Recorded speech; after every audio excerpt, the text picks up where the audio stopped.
Is the conflict with Iran pulling in more countries and getting out of hand?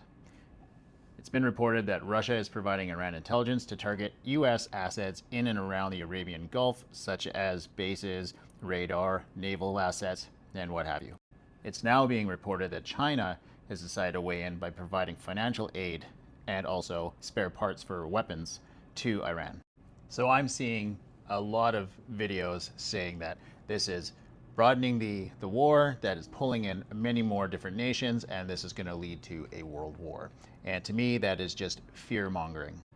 It's been 80 years since the last World War, and since then we've had many conflicts around the world where superpowers are trying to meddle and intervene and work through proxies, and they support their allies, but they never directly go into conflict.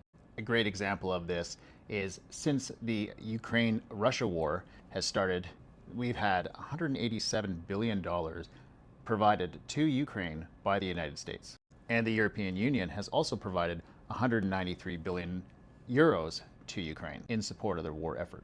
In addition to that, the NATO countries, if you will, have also provided air defense systems and armored vehicles, as well as artillery and rockets to Ukraine in their conflict with Russia. What this does is sets a precedence, and it proves that just because you have allies supporting a country in a conflict, it doesn't pull everybody into a world war. Unless we see boots on the ground by Russia or China inside Iran, I don't see this turning into a hot war. Remember, the United States, Russia, and China are all nuclear powers, and they have no interest in getting into a hot war with one another.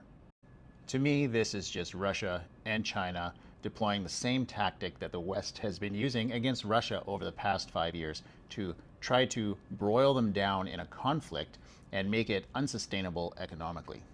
It is in the best interest of China to get a swift resolution simply because they're so reliant on Middle Eastern oil and gas.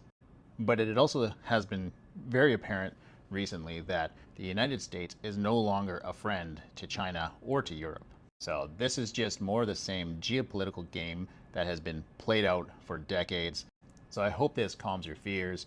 There's certainly no cause for alarm. I don't see this as a catalyst for a World War III scenario. There's going to be some economic impacts, yes, from this conflict in the Middle East, but as those updates come through, I will be updating you. My name is Jonathan Paulette. I'm an oil and gas professional currently in the Middle East, so I'll give you those updates from here on the ground. I hope you enjoyed this content. If you did, make sure you like and subscribe. And as always, thanks for watching.